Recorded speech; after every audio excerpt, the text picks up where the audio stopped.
ও মিয়া ভাই একটু খারান, নিজের বাইসেপে হাত দিয়া দেন তো। কি থল থলে লাগতাছে?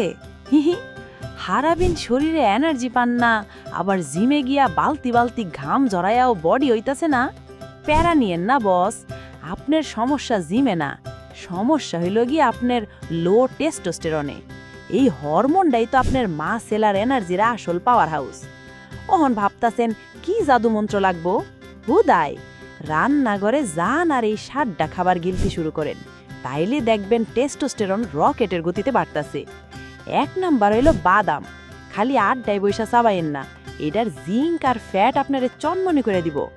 2 পালং শাক, পপ্পাই কি হুদা এটা খাইতো, এটা হরমোন ব্যালেন্স ঠিক রাখে।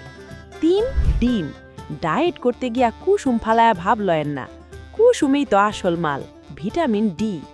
4 মধু, জীবনটাও মিঠাইবো, লগে টেস্টোস্টেরনও বাড়বো। 5 রসুন, গন্ধে মানুষ পলাইলেও এটা কিন্তু স্ট্রেস কমায়া পাওয়ার বাড়ায়।